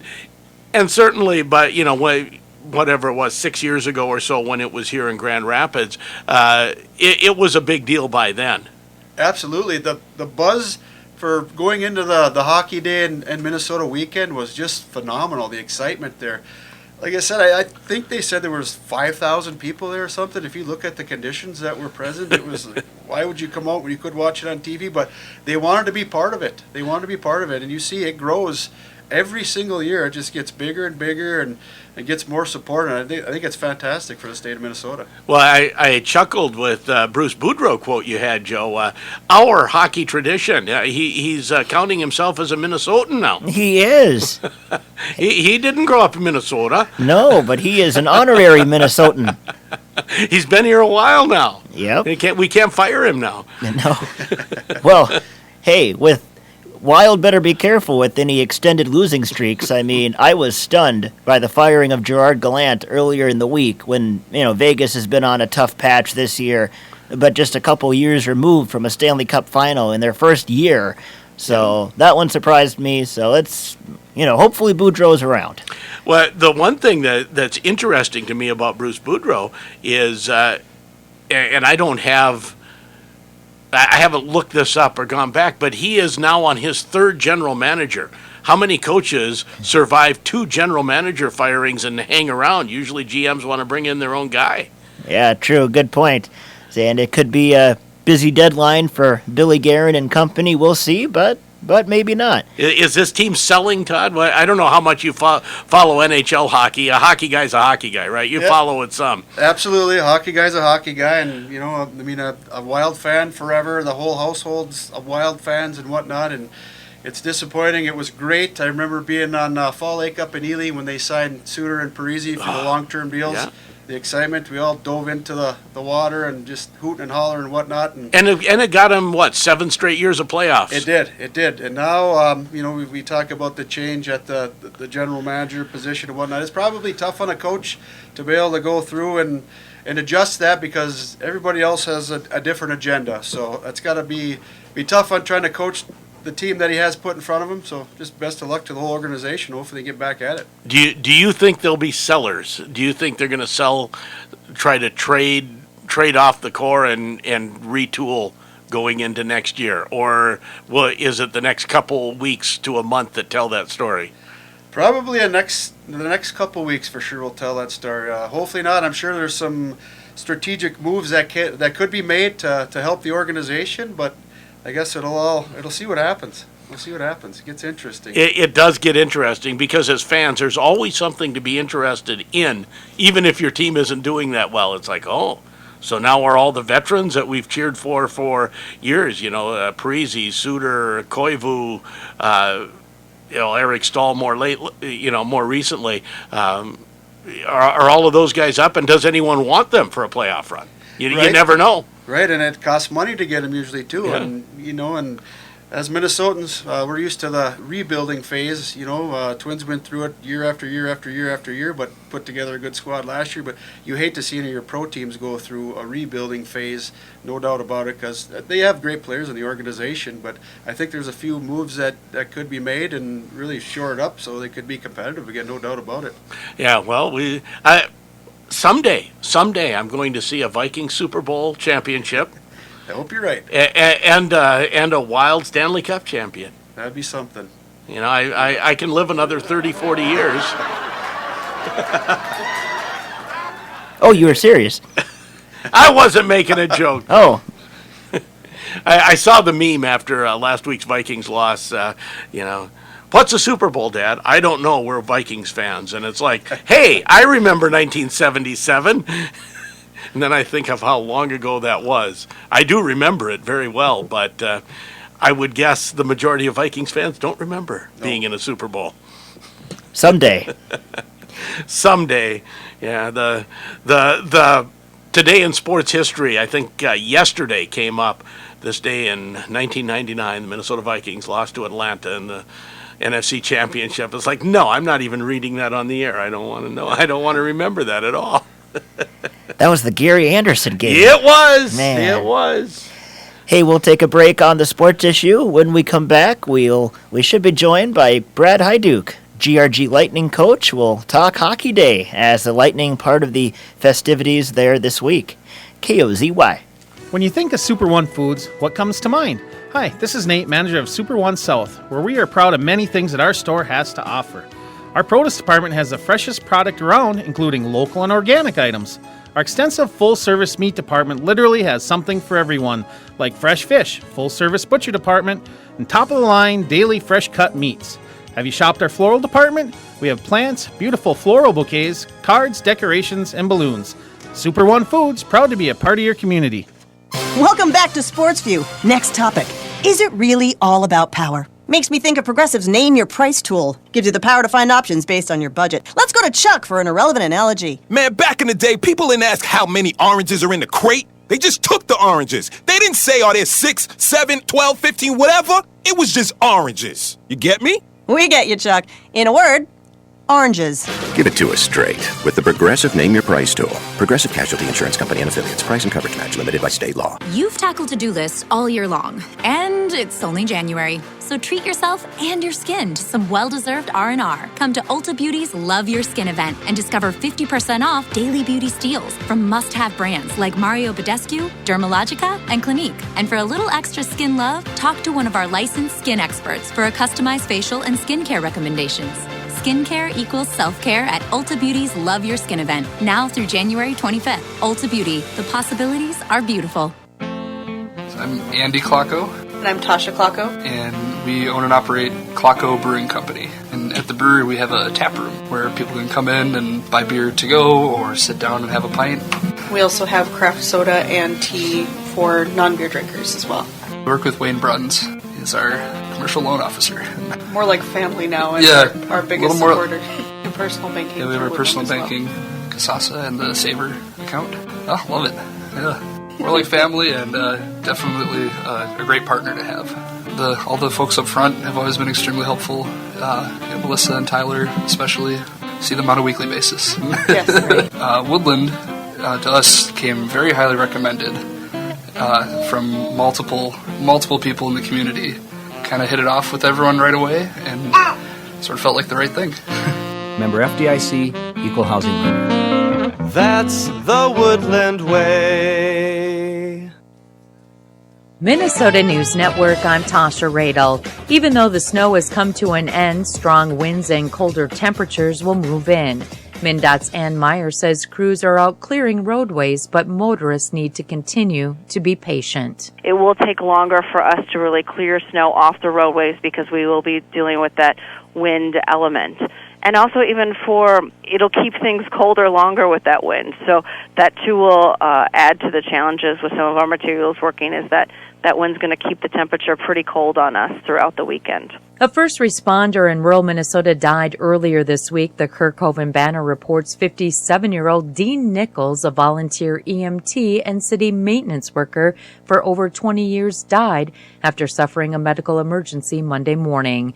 And Take a Kid Ice Fishing Weekend kicks off today through Monday, Martin Luther King Jr. Day. That's the latest from the newsroom. This is MNN. More homeowners are concerned with lowering their carbon footprint. Heat pump water heaters have a 38% higher CO2 emission than propane-powered condensing tankless units. Propane, the right energy, right now. To learn more and find a dealer near you, go to discoverpropanemn.com.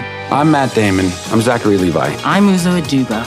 Join Major League Baseball and Stand Up to Cancer as we stand in honor of all loved ones affected by this disease. Visit standuptocancer.org/MLB. Stand up with us.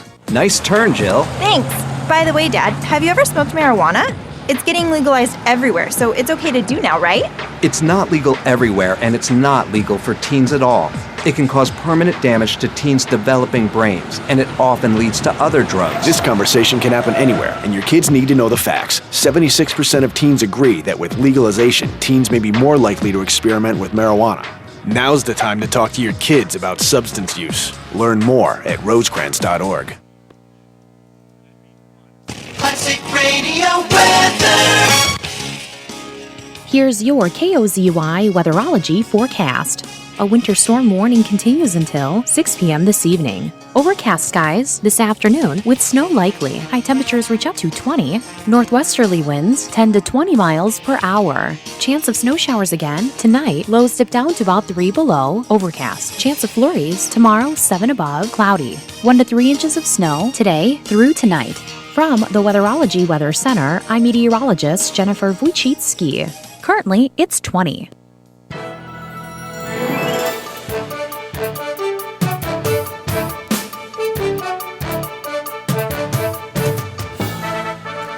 The sports issue continues on KOZY. Just after 9:30 on this snowy Saturday morning, I'm Judge Eliade with Sheldon Willis, local official Todd Plackner, and now time to talk Hockey Day Minnesota. Some more here with GRG Lightning coach Brad Hajduc, who's joined by Lightning player Hannah Mark. Good morning to you two. How's it going? Good. Can you hear me okay? I can hear you fine, absolutely. So which city are you joining us from this morning? We are in St. Louis Park, West Minneapolis, just about 5 minutes, and actually, can see the downtown skyline, so we're pretty close to the Hockey Day Minnesota site that we had an opportunity to be a part of, and obviously it's gone live today on Fox Sports North. And we'll talk about the Thursday game in just a moment, but what are the plans for today, Coach? Well, when he had got asked to be a part of this, we actually had a trip down here planned anyways with Andover and North St. Paul Tartan. So last night with the weather the way it was and the cancellations across really the state, we lost our Andover game, so it was a pretty fluid day. And for a little while, it looked like maybe the Tartan game. And as it turns out, we didn't get quite as much snow here, and we are playing today against North St. Paul Tartan at 1-3, JV1, and varsity at 3 o'clock.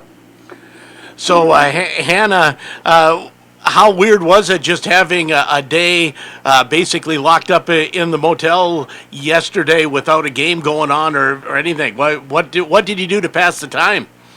It was pretty weird. At first, we had no idea what we were going to do. We wanted to go to Hockey Day, but then as the weather turned out to be pretty windy and cold, we decided not to go. So a couple of us had actually bought swimsuits earlier at the mall, and so we begged our coach to go swimming and did that. So that kind of brought us back to the youth hockey memories. So, Brad, you got in the pool too? I did not, but they're babysitting my 8-year-old daughter this weekend as part of our trip, and she's getting to experience it firsthand. And had an opportunity to stay in the room with Hannah and Claire Bekich and Amber Elich, and so no, they were babysitting her in the pool instead. Have you ever been a part of something like this where you're stuck away from home with canceled games, Brad? No, first time ever. My wife texted me. She's up in Roseau with my son for Pee Wee's right now, and of course, same weather up there and cold. And she's like, every time you go to the cities, there's a weather event. You know, we had the ice storm when we came during the Edina tournament, and cars and buses were sliding everywhere. And but nothing like this, where we had 3 games as it turns out, which we don't normally have, and to have a day off in between.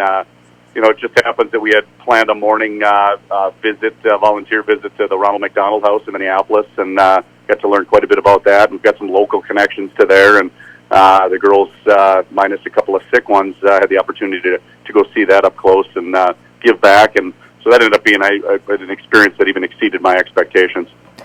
The Lightning played Blake on Thursday night in frigid Minneapolis. Hannah, how was the overall experience playing outdoors? The experience was great. Before the game, we got to spend a lot of time with the Blake team, actually, which I thought would be weird, but it was really cool. They were a nice group of girls, and we had a lot of fun with them. The game was rough. There's not a lot of fun involved in losing 8-0, but the experience that all of us could take away from it was amazing. And how many layers did you wear? I had a pair of leggings on under my equipment, and I wore a quarter zip that I don't usually wear anything under my equipment. And then I actually had 2 pairs of socks on, but I took 1 pair off and was better off with just 1 thick pair of socks. Did anybody wear the eye black? Yeah, we all had eye black on. Nice. How about like the toque caps? Anybody wear like a wintry hat? Our goalies had winter hats zip tied to the top of their helmets, but the rest of us wore ski masks, and we were really warm. Oh, good. So everybody stayed pretty warm then? Yeah, I think we did pretty good. How about you, Coach? How was it on the bench? I think everyone knew kind of the temperature, but there was no wind that night. Maybe 4 mile per hour, 3 mile per hour. If you were dressed for it, like I think a lot of Northerners are, it was. They superheated the benches. They had a kind of a radiant, blowing heat that was excellent on the benches. If you back to our kind of trailer locker room, and then we were at the play. I mean, I never really was cold at any point. In fact, it was probably the opposite. We were probably sweating, preparing for it and overdressed. So even our players, we had some other goalies on the bench. We had a manager. We had a photographer with us, and on the bench was actually really phenomenal. Well, I know I saw a tweeted picture of you and the assistant coaches, and it looked like you were ready to head for the deer stand. Yeah, we decided to go kind of with something that we thought would stand out and be unique, and certainly have a little northern flavor. And it's not uncommon to have a Grand Rapids section game and see a lot of blaze orange in the stands, kids orange out, and so we kind of went with that theme and had the Hockey Day patch on it and the GRG Lightning.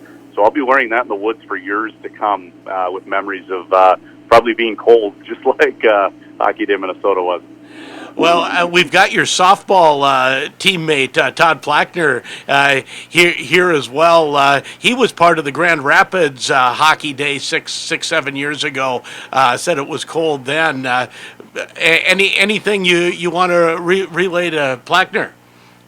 Well, Todd's a fellow lefty like I am, and as we get into our 40s here, things have started to slow down for us on the softball field. But yeah, Todd's as good a guy as there is, and I know he's one of our more experienced refs in our area, and I have great memories of 2013 out on, hard to believe it's 7 years ago, but out on Pekegama Lake too. And I think today's weather will actually mirror a little bit of that, but it looks like it's going to stay in the 20s for the teams that are participating today. So nothing like what we had at 4 o'clock in that girls' game, minus and 40-mile-per-hour winds coming across Pekegama Lake.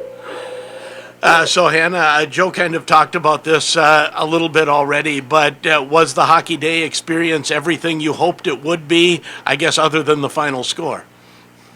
Yeah, it really was. Before we were there, you kind of picture in your head what the outdoor ice is going to look like and how it's going to feel when you walk in.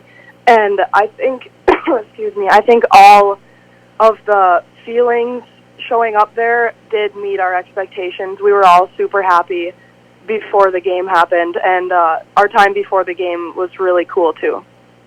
And how was the ice conditions? A little bumpy, but nothing that us as northern girls that love the outdoor rink aren't used to. So did it just feel like you were playing at one of the outdoor rinks in Grand Rapids or a nearby town, other than the fact there's big stands and a lot of hype around it? Yeah, it felt quite similar to the pavilion outside we have in Grand Rapids, actually. But yeah, like you said, other than when you look behind you and see the beautiful skyscraper skyline, that was a little touch that added to it. And what was the biggest adjustment playing on hockey day versus in an arena on a normal day? Definitely when you step on the ice for the first time and you've got all these layers on you and it just feels like you're wearing someone else's equipment. So that was one of the reasons why I took one of my pairs of socks off, because I could barely tie my skates. They were so tight, and I was better off without them. I also took my gloves off because my hands felt too tight as well. We're chatting with Hannah Mark and Brad Hyduke as we're talking Hockey Day. Minnesota, the Lightning played Blake on Thursday night in Minneapolis. And Sheldon, more from you?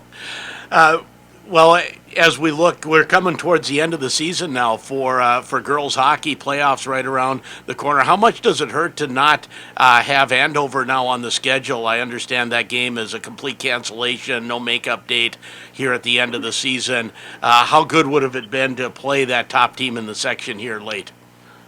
Yeah, I mean, I think the girls are motivated to want to play Andover. I think we all know that Andover's the number one team in the state, and will be the number one team in our section. And as things line up right now, there's a very good chance we could see them in playoffs if we earn the 4 seed, as I expect we will. That's a second round matchup.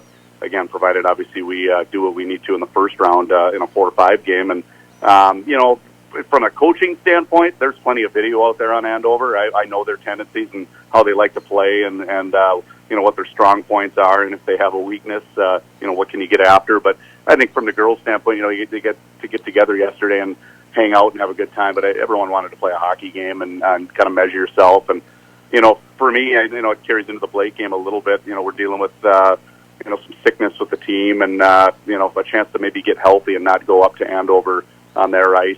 Maybe not 100%. Wasn't the worst thing ever. Especially knowing here we got another Sunday game. But we know we're down to our last 5-6 games of the season, and it's time to make it. Hopefully get healthy and make a push, and do some of the things that we need to. We've seen pieces of it, and unfortunately we're coming off 2 games against the top 2 seeds in our. 2 of the top teams, 2 top 8 teams in the state, and I think we've learned that we still got some gap to close there. And what are a few of the focus points for the team as we head down the stretch here? I think it's consistency, and we put quite a bit of time into scouting report and watching video, and we need to make sure we go out not only kind of knowing what our opponent likes to do, because they will do it, but also go out and execute what we need to do. And that's a reflection of a young team.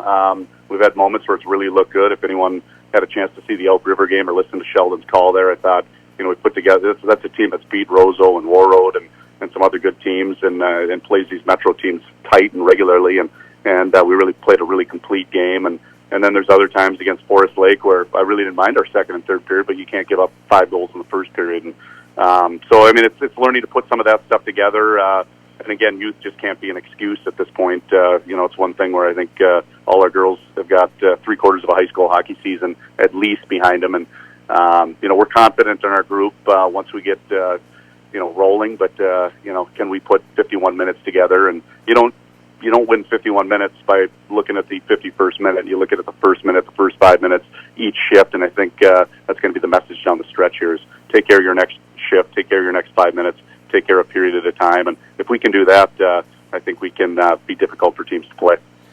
So, Hannah, if Coach's prediction is right, will this be the first time in your career that you're not meeting Forest Lake in the semifinals?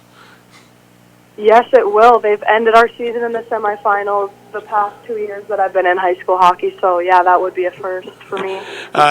And would you rather have a chance to get revenge on Forest Lake, or it's like, no, let's play someone different? Honestly, revenge would feel great, but if it's someone different, it's someone different, and I think that's fine. Andover's a really good team, too, and I think it would feel just as great to beat or to play well against them. And as you look at it, Coach mentioned the last 2 games, the Forest Lake game and the game on Hockey Day. you've kind of had a little gap between you and the best teams in the state. What does it take from a player perspective to close that down here in the last couple of weeks?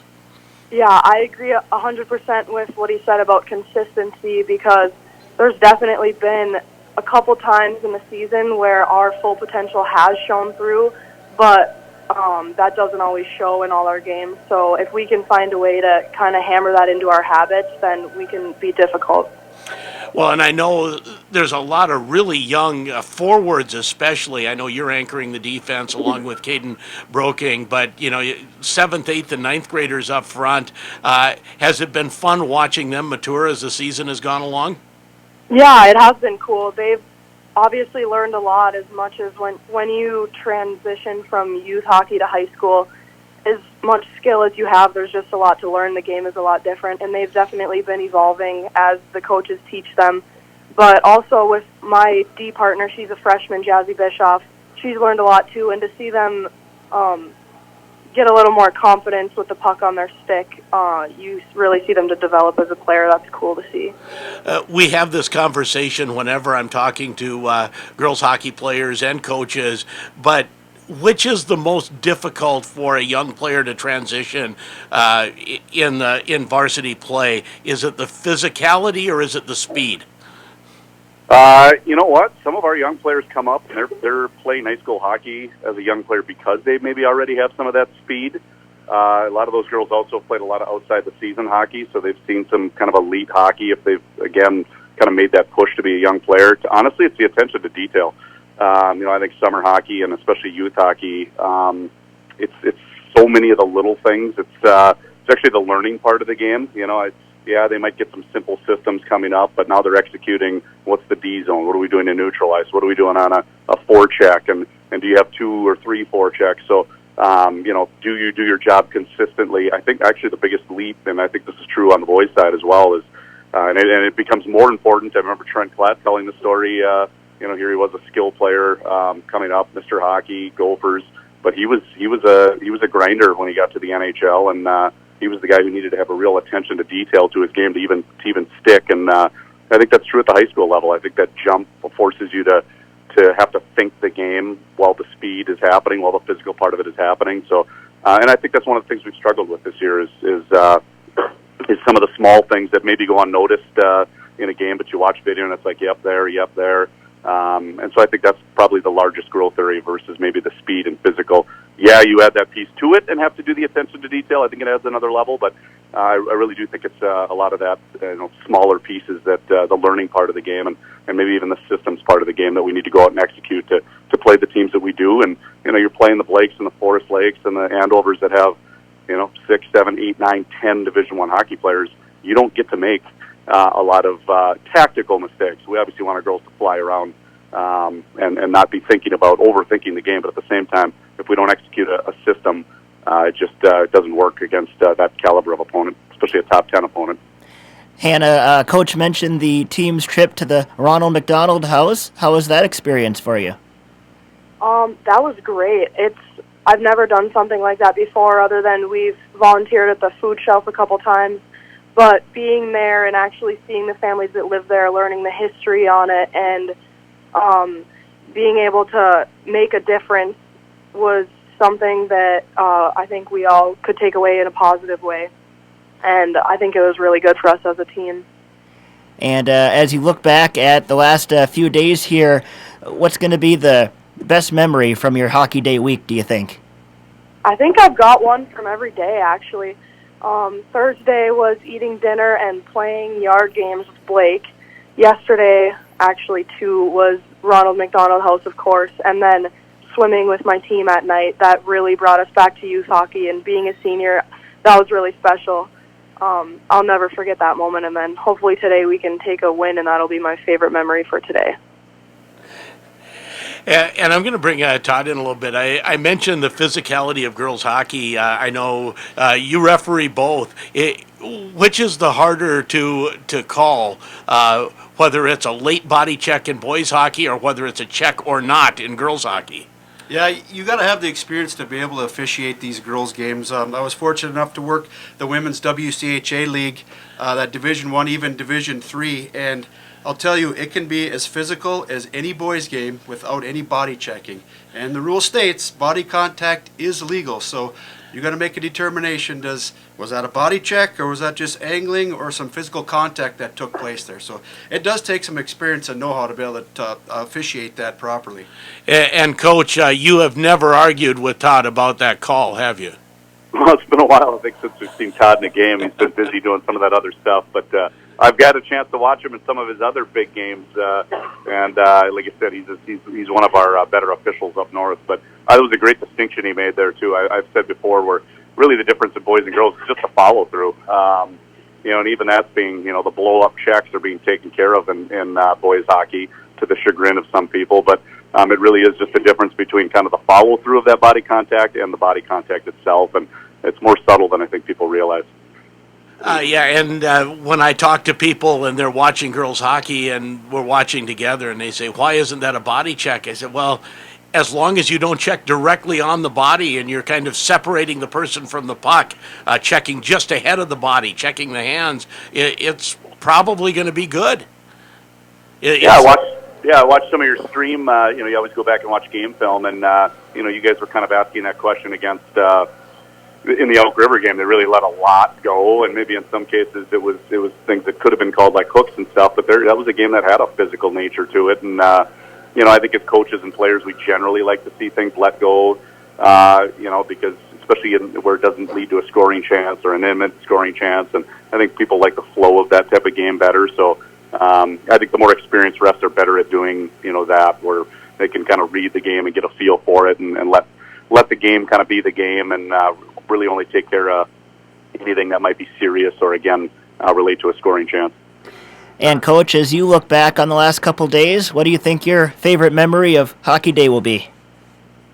Obviously the pageantry of it. I mean, I told the girls in the pregame, it was 90 degrees when I got called the one guy from the Minnesota Wild back, coming out of Maui, Nick's Surf Shop. It was back in April, and 90 degrees when we did the announcement in Parade Stadium with the girls coming down as part of the build-up. But it never felt real then, of course.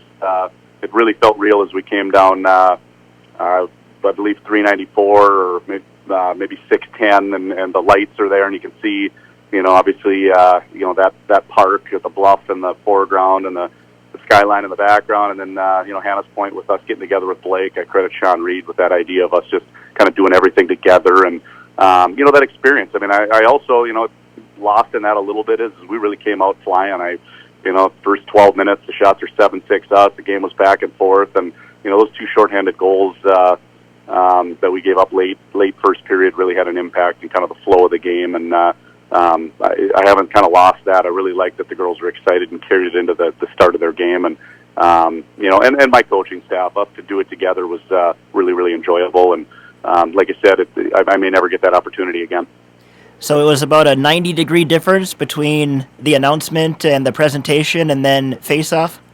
I think that's fair to say, Daryl. Yeah, I think that's about what you guys. In fact, they even had some fun making the announcements. But great touches in Minneapolis. Not surprising to get a little bit more corporate feel with some of the photo ops that they had down there, and the kids were able to do some of the skyline views. And if you're a fan today, or if you were, I think there were actually for the game before us, Minneapolis Holy Angels. Our announced attendance was 1,100, and obviously not so many for the second game, but.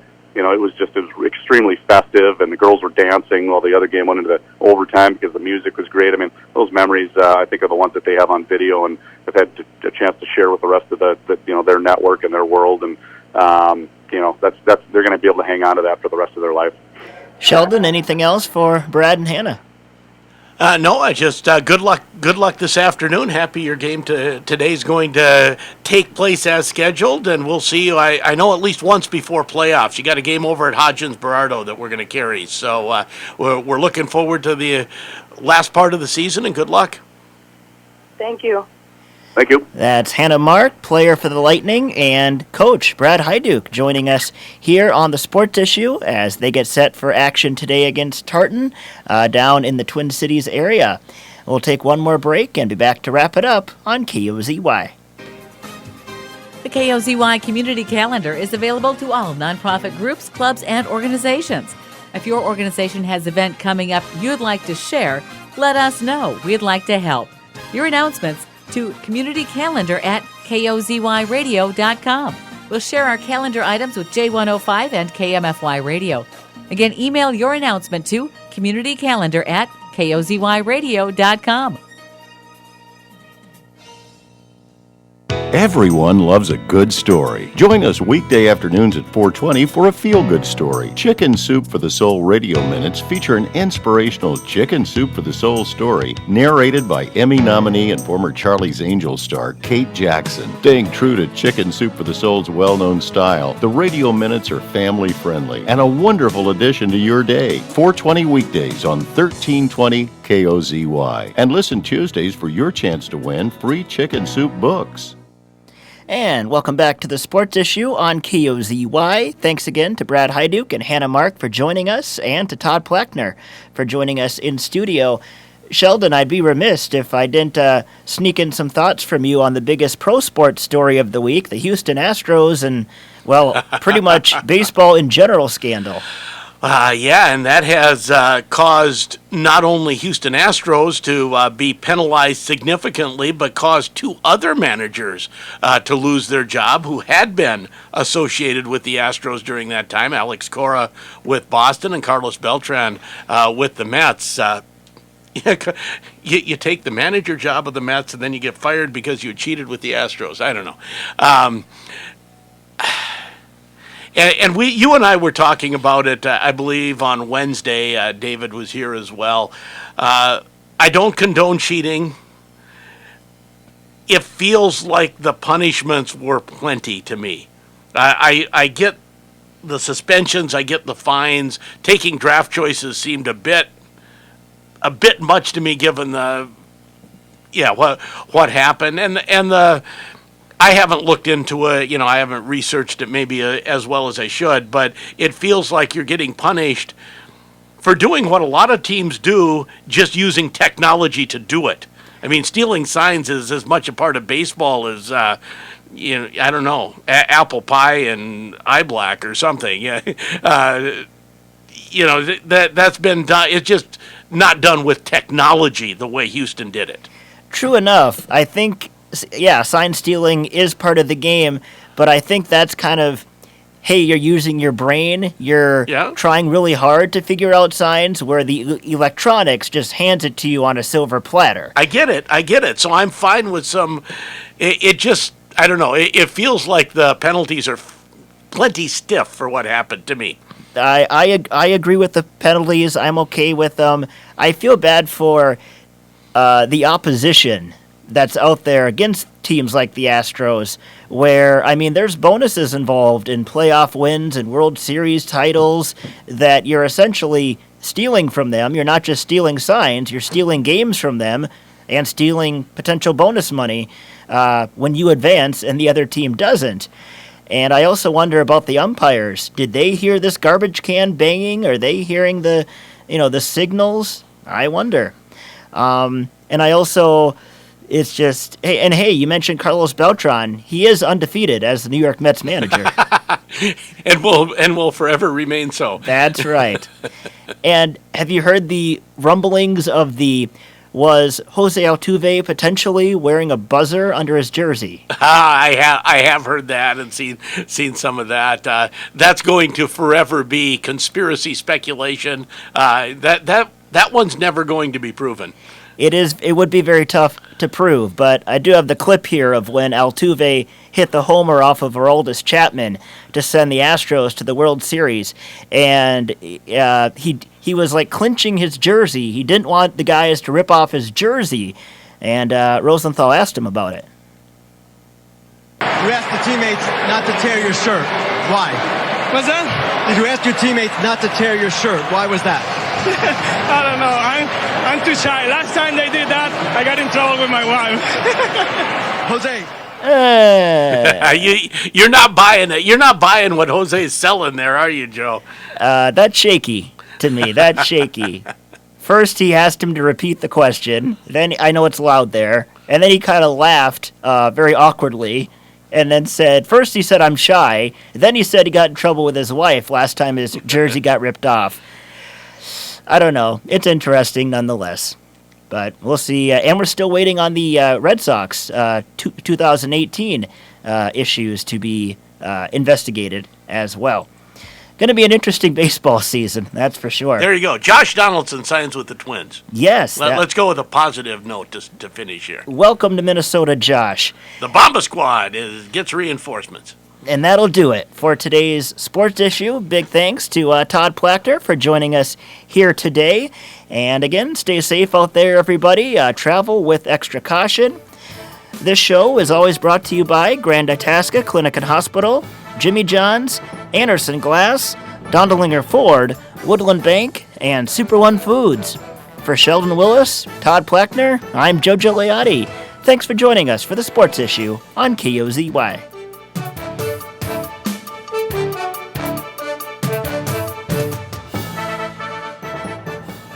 Classic Hit Radio, 1320 KOZY Grand Rapids, and FM 93.1.